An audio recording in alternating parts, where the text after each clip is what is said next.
Ok, buenas noches. Bueno, vamos a hacer una clasecita de ahora el tema de fisiopatología de la hipertensión dentro del módulo de fisiopatología cardiovascular del curso de fisiopato, ¿no? En línea. Entonces, bueno, vamos a empezar entonces. Esto que cargue.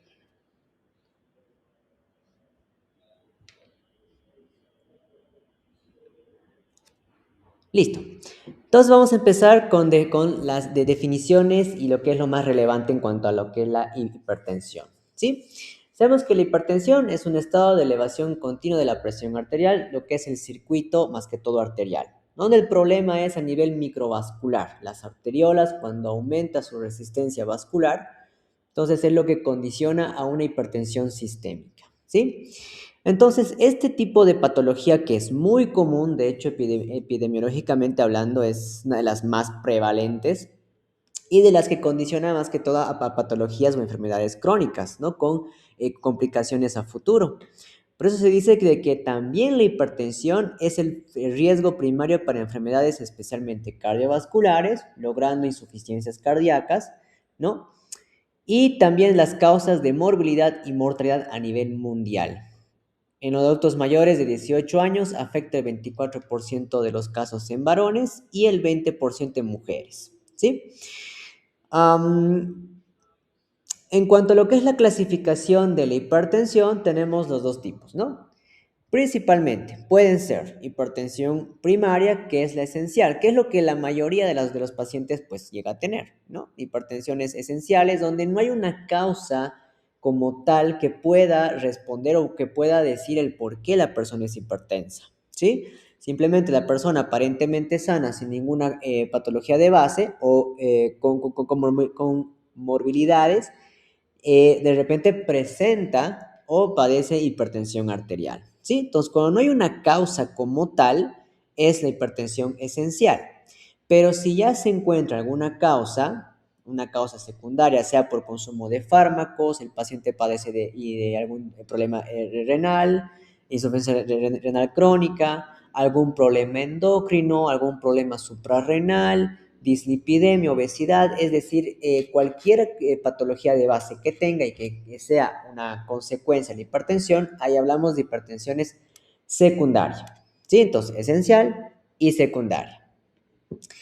Tomando en cuenta algunos factores de riesgo. La edad. Sabemos que en los ancianitos, en los viejitos, es mucho más común que existan estas patologías y está muy relacionado con el grosor de las arterias. A medida que avanza el tiempo o la edad o el envejecimiento, las arterias se van haciendo cada vez más duras, aumenta su rigidez.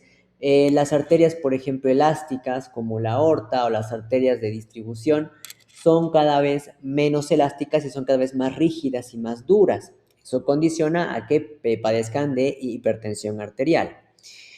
Además puede estar asociado de que en la edad, igual en los viejitos, disminuye un poquito lo que es la capacidad para excretar el sodio. Entonces retienen más cantidad de sodio. Por eso es que los abuelitos a veces sus piecitos se les hincha, ¿sí? Entonces es muchas veces por eso, porque ellos retienen más cantidad de sodio y si aumenta más sodio, jala más agua y eso hace de que aumente el volumen de la sangre, ¿no? Su volumen vascular más que todo. Entonces, la rigidez arterial se va a manifestar en la presión sistólica. Y es ahí donde tenemos unas hipertensiones bastante aisladas, ¿no? Los viejitos siempre van a ver 170, 60, o sea, una presión sistólica súper alta versus una presión diastólica súper bajita, ¿sí? Eso es común en los pacientitos de la tercera edad, justamente por esta rigidez de las arterias. Eso vamos a explicar después más adelante. En niños no es común que exista hipertensión. En ellos casi siempre tenemos que ver alguna patología secundaria de base, ya sea algún tumor, un feocromocitoma a nivel suprarrenal, que por ejemplo esté liberando grandes cantidades de ya sea catecolaminas o ya sea mineralcorticoides como aldosterona, que puede condicionar a mayor secuestro de sodio y aumento del volumen vascular, ¿no? Sexo y la raza, bueno, esto se ha visto que es mucho más prevalente en hombres, que en el caso de las mujeres, si hemos visto esta diferencia de porcentajes, y se ha visto que es también muy común en afroamericanos, ¿no? En cuanto a la genética, esto sí está bastante estudiado. Miren, casi el 50% de los pacientes o los que padecen hipertensión en la familia tienen ya un paciente con hipertensión, una persona con hipertensión, sea el mamá, el papá o los abuelos. Entonces, sí, se ha visto de que hay una predisposición genética a desarrollar la hipertensión, ¿no? También existe un vínculo genético con el síndrome metabólico, ¿no? Lo que tienen aumentos de niveles de triglicéridos, colesterol, glicemia, riesgo de la resistencia a la insulina. Todo lo que lleva al síndrome metabólico también va a condicionar a que nuestro paciente pueda padecer de hipertensión por aumento de la rigidez de las arterias y arteriosclerosis, ¿sí? Entonces, la genética también hay que tomarla en cuenta como factores de riesgo. Si mamá o papá son hipertensos, el hijo puede desarrollar hipertensión. Ya dentro de lo que son factores de riesgo que pueden ser modificables es la dieta, ¿sí? Pacientes que consumen dietas ricas en calorías, ricas en glúcidos o hidratos de carbono y especialmente ricas en sal, pueden predisponer a un aumento de la presión arterial, especialmente el exceso de sal, ¿no? Lo cual, pues, más sal, más retención de agua, el riñón sobrepasa sus niveles de poder eliminar el sodio y acumula más sodio y se aumenta el volumen vascular, lo que llega a una hipertensión arterial. Además, se ha visto de que eso puede alterar o puede activar el sistema renina-angiotensina-aldosterona a nivel del riñón y además puede desencadenar actividades del sistema nervioso simpático, aumentando la liberación de los neurotransmisores adrenérgicos sobre los alfa-adrenérgicos, especialmente a nivel de vasos sanguíneos, aumentando la vasoconstricción. La dislipidemia, ¿no? Las dietas ricas en grasitas o los pacientes que padecen niveles altos de lípidos, ¿no? Especialmente triglicéridos, colesterol y en especial aquellos que tienen más actividad de las lipoproteínas de baja de densidad, que son los que se encargan de agarrar todas las grasitas y trasladarlas a los vasos sanguíneos, ¿no? Transportan más grasas hacia la periferia. Entonces, niveles altos del LDL, de colesterol, de triglicéridos, contribuyen a las formaciones de placas ateroscleróticas, ¿sí? Y pues eso lleva a que las arterias sean más duras, además de que haya lesión vascular, las placas de las arterias, esas placas que se forman llenas de grasa, muchas veces se pueden romper y pueden desencadenar actividades de coagulopatía o en ocasiones lesión de los vasos endoteliales, lo cual desencadena actividades como liberación de sustancias, ¿no? Propias de las células de los vasos sanguíneos, endotelinas y demás que condicionan a la vasoconstricción. El consumo del tabaco, también otro condicionante, las toxinas del tabaco pueden desarrollar también hipertensión. El consumo de alcohol está muy relacionado con la hipertensión. Consumos altos, el alcoholismo puede desarrollar hipertensión, ¿sí? La obesidad, obviamente, cuanto más tejido adiposo, ¿no? Liberan más lo que es la leptina, que activa el sistema nervioso central y además que actúa sobre el angiotensinógeno para que se active en angiotensina y la angiotensina pues es un potente vasoconstricción periférico más que todo. Entonces pacientes obesos van a desarrollar también hipertensión. Peor si son pacientes obesos con síndrome metabólico y resistencia a la insulina.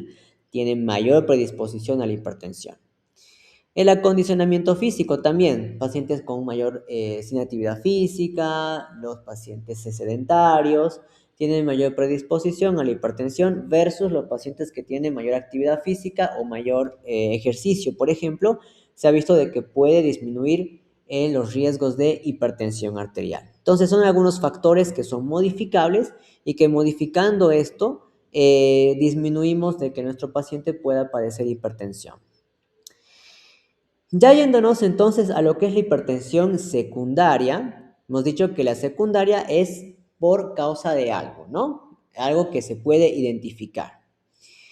Entonces, tiende a presentarse más que todo en pacientitos o en personas mayores a 30 años o mayores de 50 años.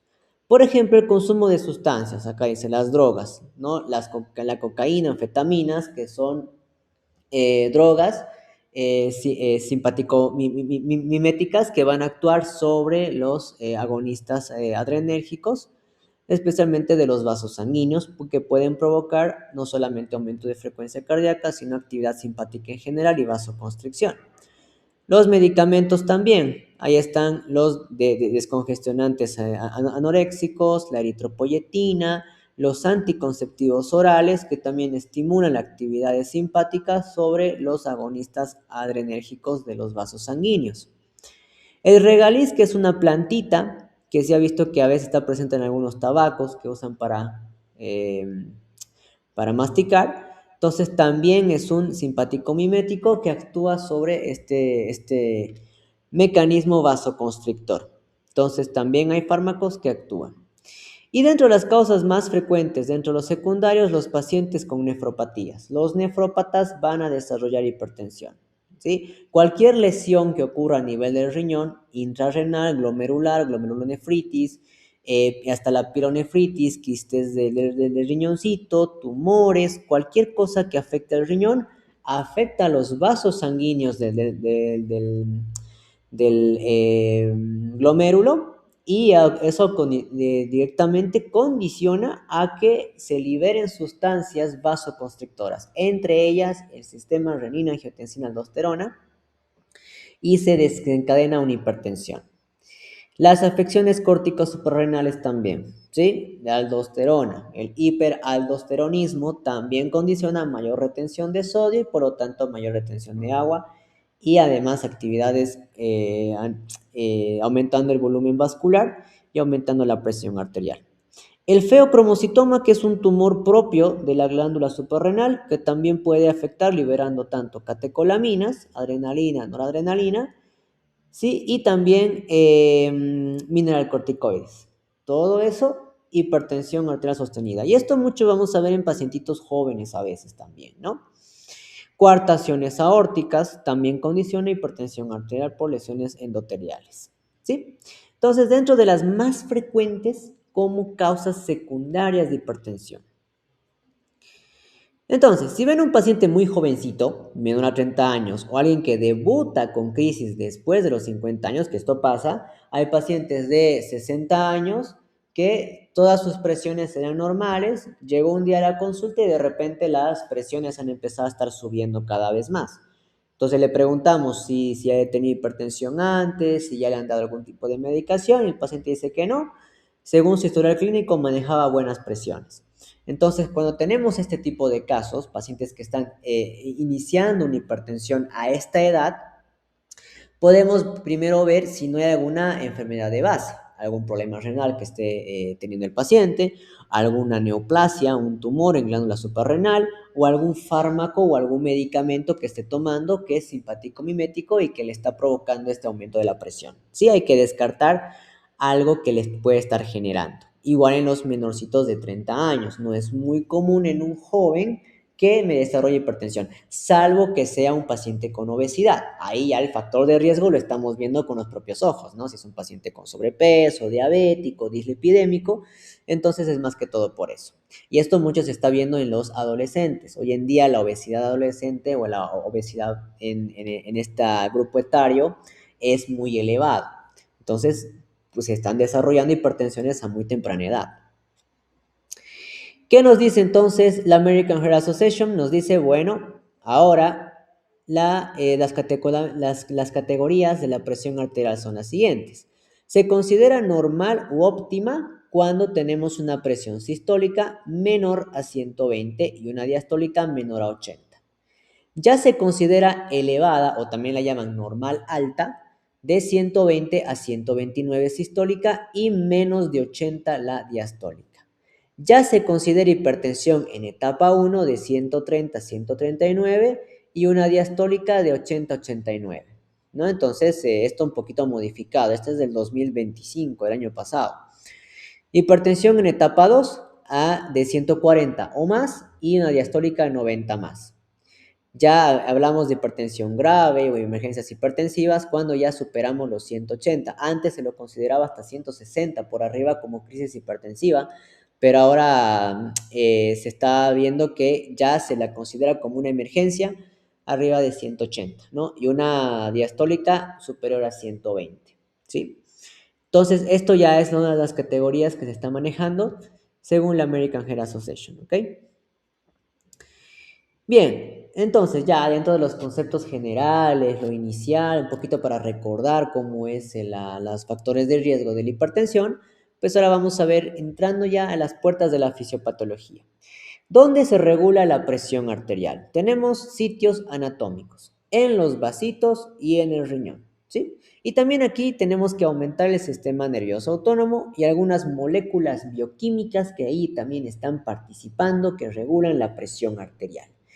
A nivel vascular, los que van a controlar van a ser las vénulas, porque ojo, las vénulas también se contraen, el corazón, ¿sí? Mediante lo que es el gasto cardíaco, y las arteriolas, que lógicamente son las principales, las que van a principalmente, ¿no? Participar en la regulación de la presión arterial, condicionando a lo que es la precarga, ¿no? Lo que es la poscarga.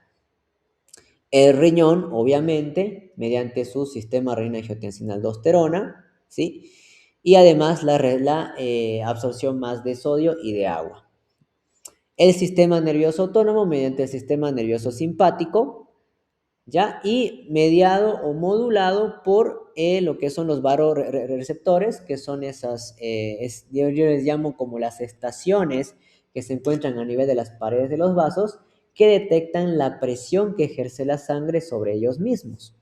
Además, también participa el parasimpático, que es el que un poquito controla la frecuencia cardíaca más que todo. A nivel celular, el sistema renina-angiotensina-aldosterona, que ya lo conocemos, y a nivel endotelial, ahí tenemos la endotelina, un potente vasoconstrictor que es liberado por las propias células endoteliales frente a una lesión del vaso, ¿sí? Cuando se lesiona un vaso, las células endoteliales liberan esta sustancia para producir vasoconstricción y disminuir el tráfico de sangre. O en todo caso, también el óxido nítrico que hace lo contrario, vasodilatación, por ejemplo, en procesos inflamatorios, infecciosos y demás. Entonces, aquí tenemos los sistemas que van a trabajar. Tenemos las vénulas que tienen que ver con la capacitancia. Capacitancia es la cantidad de sangre que puede almacenar las venitas. Cuando el riñoncito reabsorbe mayor cantidad de agua y sodio, eso aumenta el volumen vascular. Y las venitas son las que sienten este aumento de volumen. A eso se llama capacitancia. El corazón, lógicamente, es el que va a recibir todo este aumento del volumen y es el que va a aumentar el gasto cardíaco y por ende pues también participa en aumento del volumen vascular y también en la regulación de la presión arterial. Además que el corazón soporta muchas veces sobrecargas cuando la presión arterial está muy alta, esa presión afecta al corazoncito, ¿sí? Eso vamos a ver después. Las arteriolas, que, bueno, cuando estas producen vasoconstricción, ya están predisponiendo a la hipertensión y aumento de la poscarga. El sistema nervioso simpático, que aumenta la frecuencia cardíaca a nivel cardíaco y además condiciona a que exista mayor vasoconstricción, tanto a nivel de arteriolas y a nivel de las vénulas. También condiciona que produzca una vasoconstricción de las arterias renales, lo cual hace de que el riñón active el sistema renina-angiotensina-aldosterona y por lo tanto aumente el volumen vascular y empeore la vasoconstricción a nivel periférico. ¿Sí? Bueno, este es un resumen de todo el tema, pero vamos a ir paso por paso. Entonces, empecemos por los barrorreflejos, esas estaciones que se encuentran en las paredes de la bifurcación de la carótida, que son los que van a ver o sentir qué tanta presión ejerce la sangre sobre ellos. Estos barorreflejos son importantísimos en una actividad normal, fisiológica.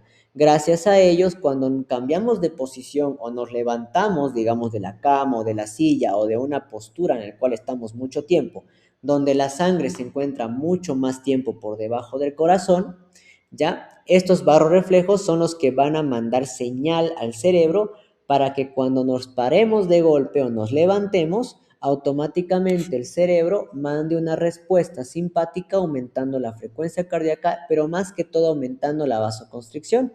¿Para qué? Para que no tengamos un bajón de la presión, ¿sí?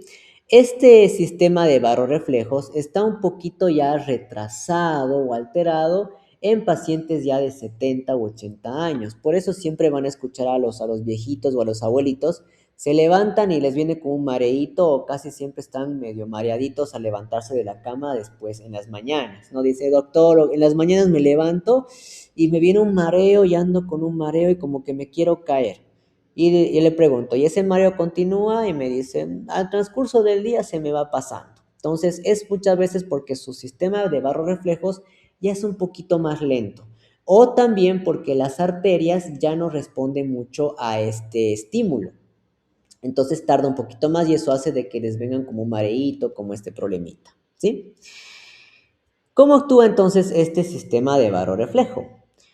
Digamos aquí tenemos nuestra carótida, ¿ya? Aquí está nuestra arteria y este botoncito de acá es nuestro barrorreceptor. Cuando la sangrecita viene, ¿ya? Y la presión de la sangre es baja, aquí estamos viendo baja presión, el barorreceptor detecta este bajo de presión. Dice a la sangre le dice, oye, pues, ¿qué está pasando contigo? No me estás apretando lo suficiente.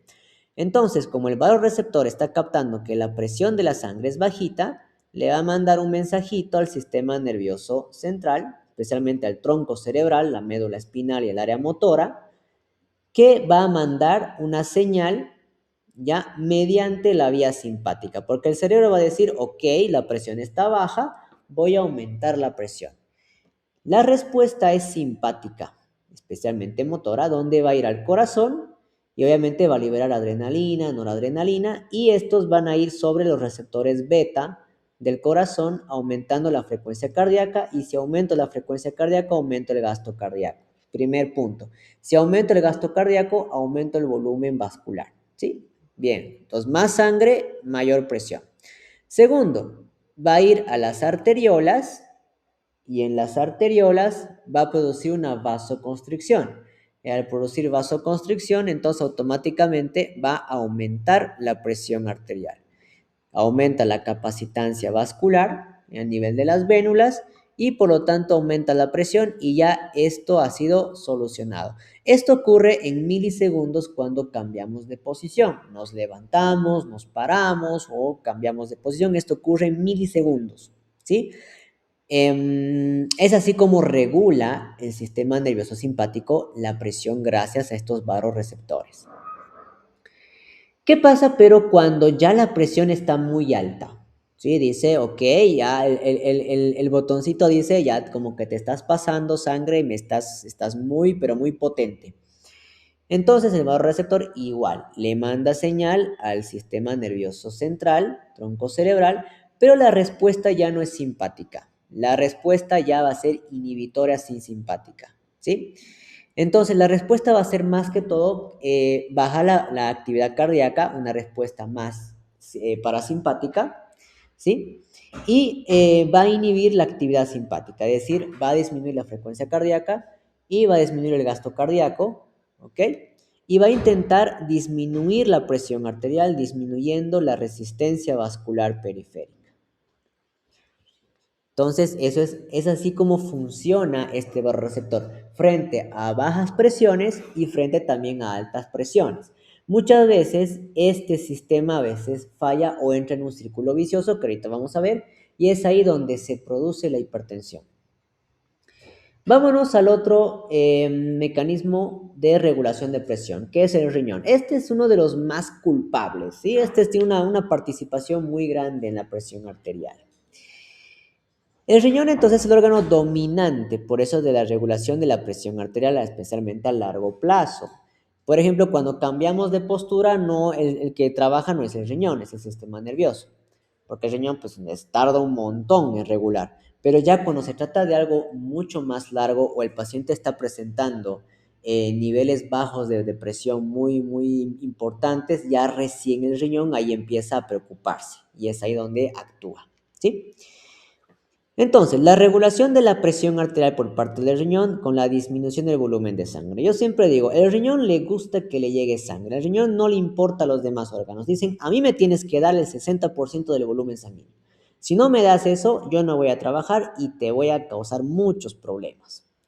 Entonces, el riñón dice, cuando no me llega sangre, yo actúo. Y una de esas sus actuaciones es liberar el sistema renina-angiotensina y aldosterona. Va a retener agua y sodio y va a condicionar una mayor vasoconstricción vascular. ¿Sí? Vamos a ver cómo ocurre este problemita.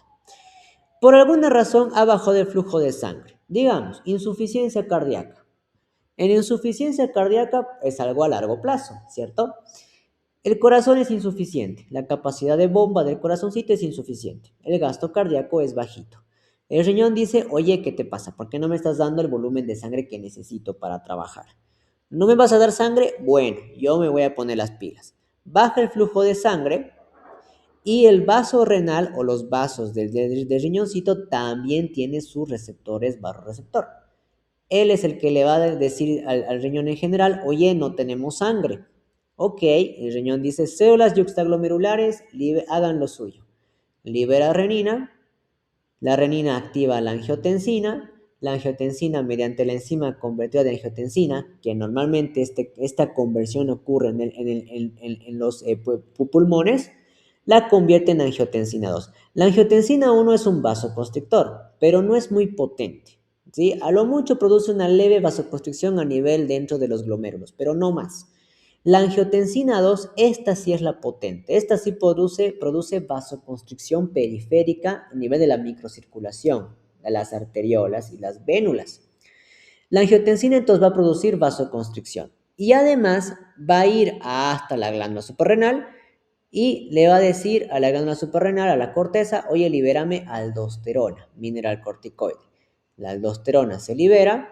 ¿Y qué hace la aldosterona? Llega hasta el túbulo contorneado distal, no es el proximal, es el distal, y eso hace de que aumente la reabsorción de sodio. El sodio se empieza a retener, ya no se elimina. Y como se retiene el sodio, el agua es muy amiguito del sodio y el agua le sigue al sodio. Y por lo tanto aumenta el volumen vascular. ¿Y qué tenemos? Aumento de la capacitancia. Dos mecanismos de hipertensión. Por un lado, vasoconstricción y por otro lado, aumento del volumen vascular.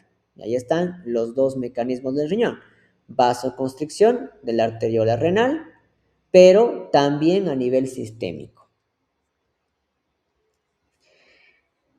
Listo. Otro mecanismo que hace el riñón. Baja el flujo de sangre y esto también se entera la neurohipófisis. La neurohipófisis que almacena una de las hormonas antidiuréticas, que es la ADH, también conocida como vasopresina. La vasopresina actúa a nivel de los túbulos colectores de la nefrona y lo que hace es cerrar la pila. ¿Sí? Le dice al riñón, no filtres orina, quiero que me retengas todo el agua que puedas. Entonces aumenta la absorción de agua en el túbulo colector, cierra la pila, aumenta el flujo de sangre, aumenta por lo tanto la presión. Tres formas que regula entonces el riñoncito. Aumenta el volumen vascular por la aldosterona, aumenta la vasoconstricción periférica por la angiotensina 2 y aumenta también el flujo de sangre por la liberación de antidiurética y actividad junto con la neurohipófisis. Por eso es que siempre damos diuréticos para evitar esto de acá, disminuir el mayor volumen de sangre. Y por eso damos inhibidores de la enzima convertida de angiotensina para que no se forme angiotensina 2. Y es así como controlamos la hipertensión inicial en estos pacientes, ¿no? Dentro ya un poquito yendo a la parte farmacológica. Y aquí un resumen total de la regulación de la presión. Fíjense, baja el líquido extracelular, baja la perfusión de los riñoncitos y el riñoncito actúa mediante las células yuxtaglomerulares liberando renina. La renina al angiotensinógeno en angiotensina 1, la angiotensina 1 en el pulmoncito mediante la enzima convertida de angiotensina a angiotensina 2. He dicho que la angiotensina 2 produce vasoconstricción de las arteriolas y a nivel de la glándula suprarrenal libera aldosterona. La aldosterona, reabsorción de sodio y agua, aumenta el volumen vascular, aumenta la presión. Las arteriolas, vasoconstricción sistémica, aumenta la presión arterial. Y aquí aumentamos la actividad de la antidiurética, que aumenta mucho más el volumen vascular. Es por eso que cualquier lesión que tenga el paciente a nivel del riñón automáticamente va a condicionar a una hipertensión, ¿sí? De entrada. Insuficiencia renal crónica, glomerulonefritis, obstrucción urinaria, inclusive pacientes que padecen de cálculos renales, arenillas del riñón o presentan necrosis tubular eh, eh, a nivel del túbulos, ¿no? Uriníferos, también condicionan a hipertensión. Alteraciones crónicas, pielonefritis crónica, infecciones recurrentes. Hay pacientes que constantemente están con infecciones urinarias que forman tejidos como cicatrices, ¿no? Tejidos fibróticos a nivel renal, que también condicionan que constantemente las células yuxtaglomerulares están liberando la renina, angiotensina 1, 2, aldosterona y demás. La nefropatía diabética. ¿Por qué? Porque la diabetes, la resistencia a la insulina, está destrozando los vasos del riñón, especialmente del glomérulos, ¿sí? Los vasos glomerulares están siendo destrozados por la resistencia a la insulina. Lesión microvascular, ¿ok? Enfermedad renal terminal, pérdida total de la homeostasis y de los fluidos también, ¿sí? Entonces, lesión renal, paciente va a ser hipertenso. En pacientes entonces en edad avanzada, el inicio repentino de hipertensión secundaria suele deberse a aterosclerosis de los vasos renales. Por eso siempre, paciente con hipertensión que sea ya de 30 años para arriba, vean cómo este riñón. Por eso yo siempre en las pacientes que atiendo y me dice, quiero que me controle la presión alta, y el paciente tenía antecedentes era normotenso, entonces lo que hago es pedir urea, creatinina, electrolitos, ¿sí? Para ver que no haya algo a nivel renal. Recuerden que el riñón es el principal causante de hipertensiones secundarias, ¿sí? La estenosis de la arteria renal activa el sistema renina-angiotensina de forma persistente. Por eso cualquier lesión a nivel de las arterias renales ya son detonantes para la hipertensión. Esas células yuxtaglomerulares se dedican a liberar renina y a nada más. Y ahí nos condiciona hipertensión. Entonces aquí es donde se produce el problemita, en los vasos también. Cuando las células de los vasos sanguíneos se lesionan, sea por una patología o una vasculitis, sea por una patología crónica, estenosis de las arterias renales o lo más común, arteriosclerosis, placas duras de grasa, ¿no? Estas plaquitas lesionan los vasos, las células de los vasos sanguíneos, y estas células constantemente están liberando sus propias moléculas, endotelinas, que produce vasoconstricción. Además que estas placas pueden romperse y al romperse también pueden provocar lesión vascular y también formación de trombos, producen isquemias, riesgo de coronopatías o riesgo ya vascular, lo cual eso también va a condicionar a hipertensión. Entonces, la lesión de los vasos también es importante para ver que no hay hipertensión. ¿Y quién produce esto? Una arteriosclerosis y otra resistencia a la insulina. La diabetes destruye los vasos, por eso la retinopatía diabética, que es lesión de los vasos de la retina, nefropatía diabética, lesión de los vasos renales. La diabetes es generalmente una de las compañeros inseparables de la hipertensión. Paciente diabético, tengan un 95% de seguridad que va a desarrollar hipertensión. O si es hipertenso y el paciente no se cuida, va a desarrollar diabetes o algún problema renal, de hecho. ¿Qué pasa el corazón? Nuestro corazón es el que más padece de los problemitas de la hipertensión. Uno, hemos dicho que el riñón. El riñón es el que se afecta a la larga por la hipertensión arterial, porque está destrozando los vasos. Dos, el corazón. Nuestro pobre corazón tiene que soportar esa presión que ejerce sobre él. El ventrículo izquierdo, y ojo con esto porque esta es pregunta de examen, la hipertensión condiciona insuficiencia cardíaca izquierda.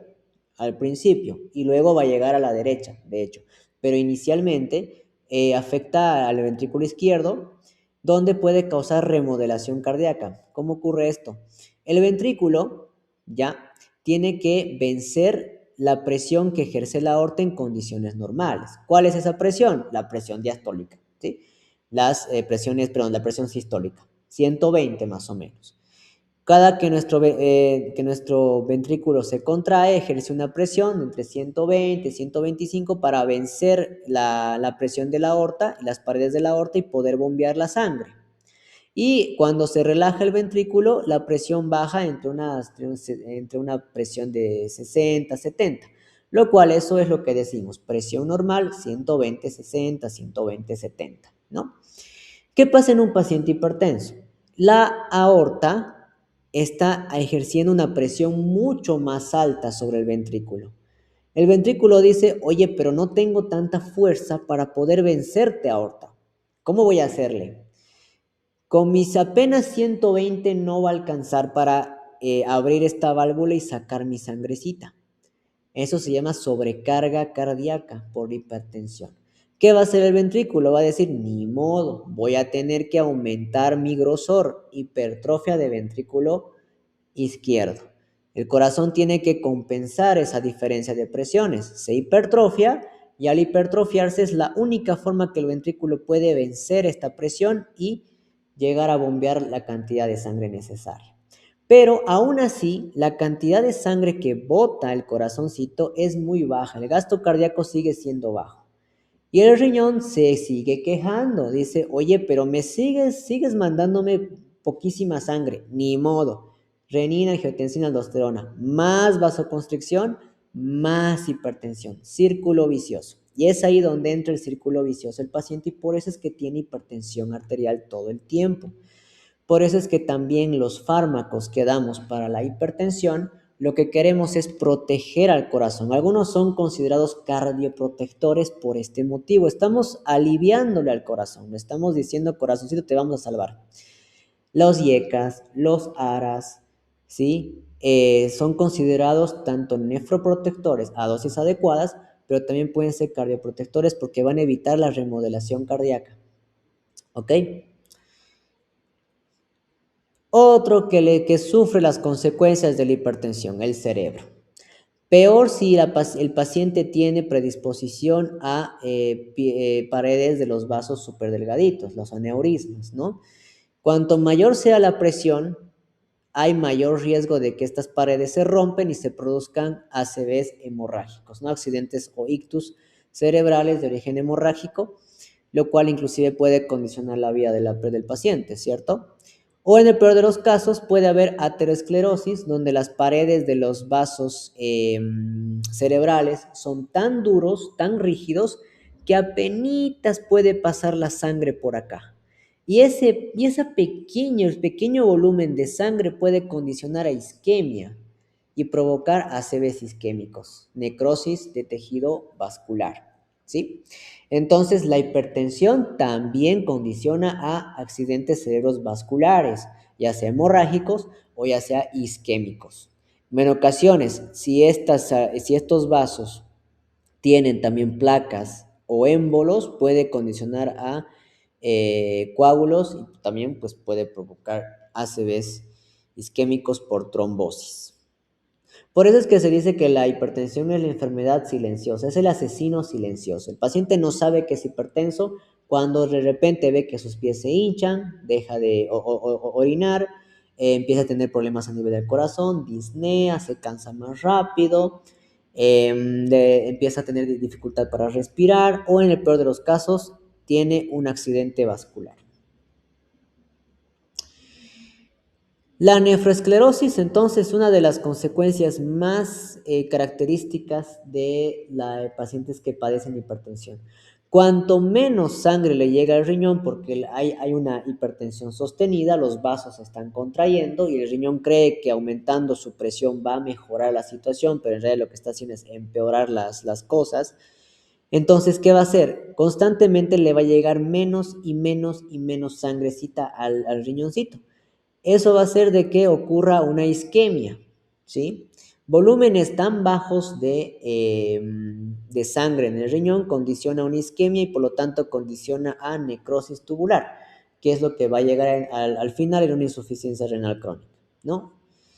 Común, ¿en quién ocurre esto? Nefropatías diabéticas o por hipertensión sostenida. Entonces, es así como la hipertensión destruye el riñón poco a poco. Los vasos de las retinas, igual, aumento del tono vasomotor, estrechamiento arterial generalizado. El paciente se queja de que ve borroso, de que ya no ve, o que ve como unas manchitas que caen, ¿no? en lo que es la vista, y eso es porque existe un daño vascular de los vasos de la retina, especialmente de la túnica, ¿no?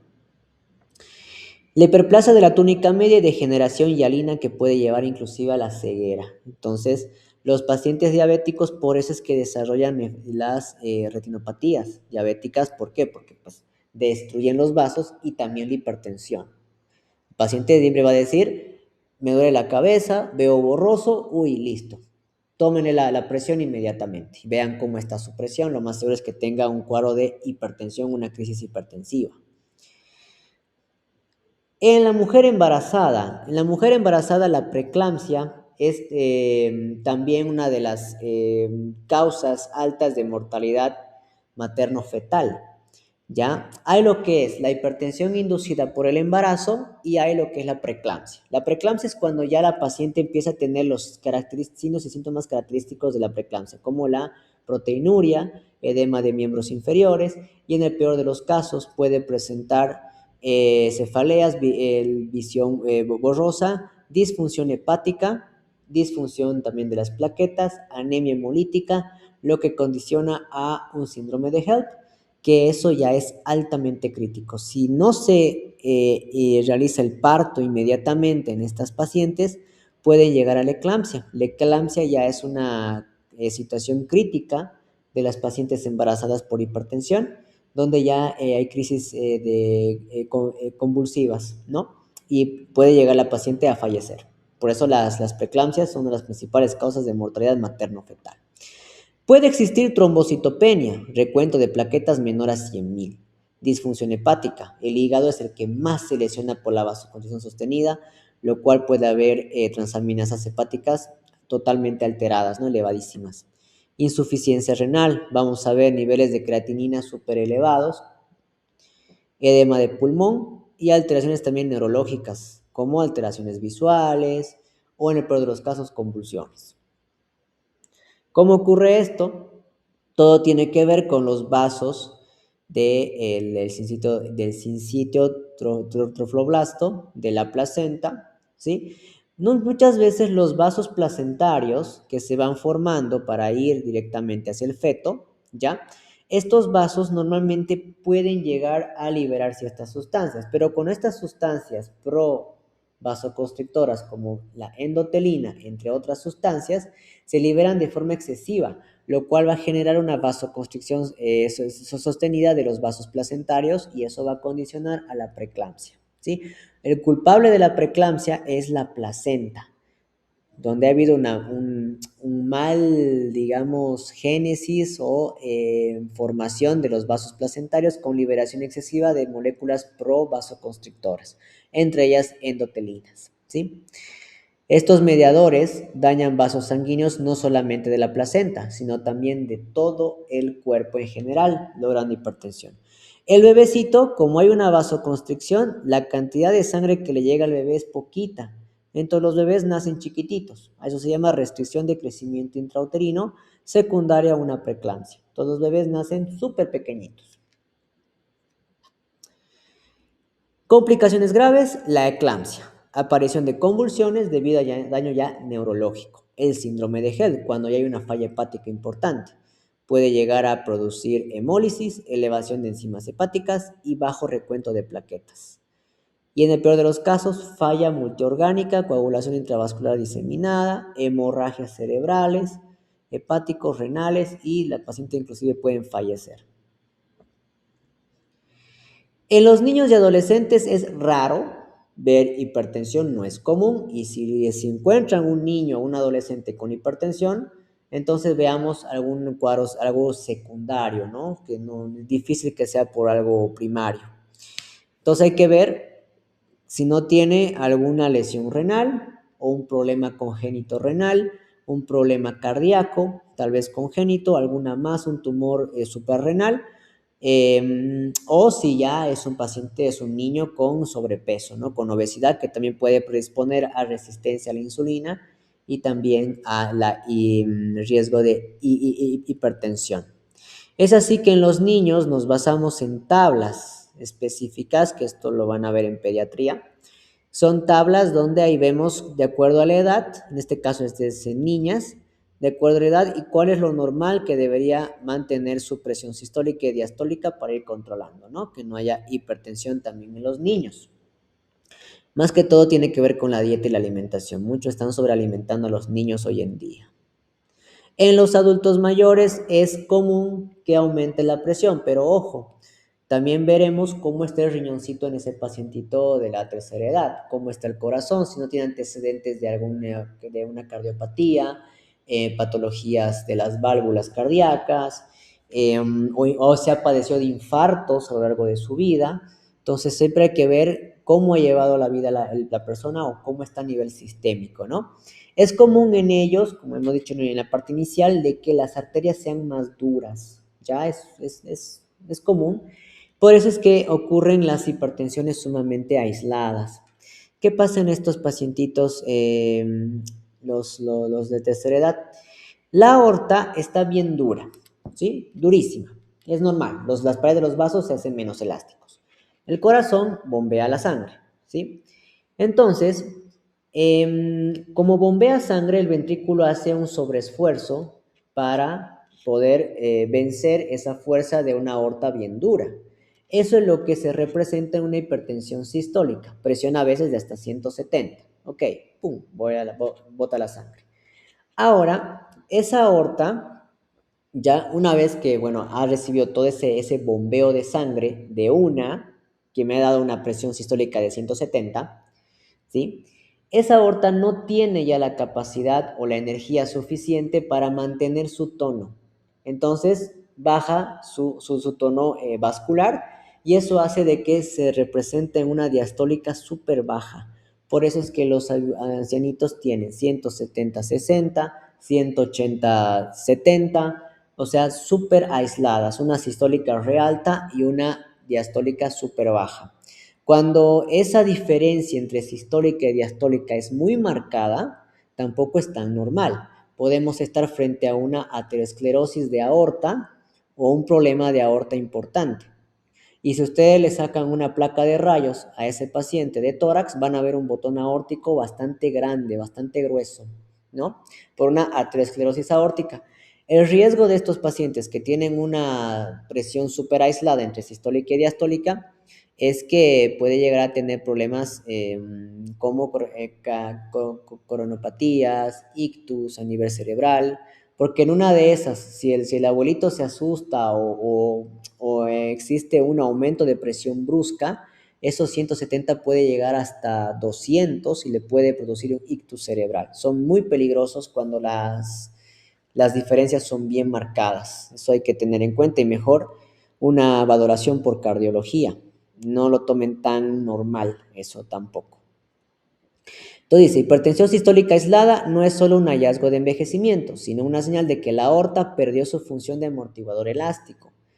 Explica por qué estos pacientes es tan común ver 160-70, lo cual aumenta el riesgo de ictus. Por eso, estos 160, al abuelito se asusta, le pasa algo, llega a 200, pum, listo, ACV isquémico, ACV hemorrágico.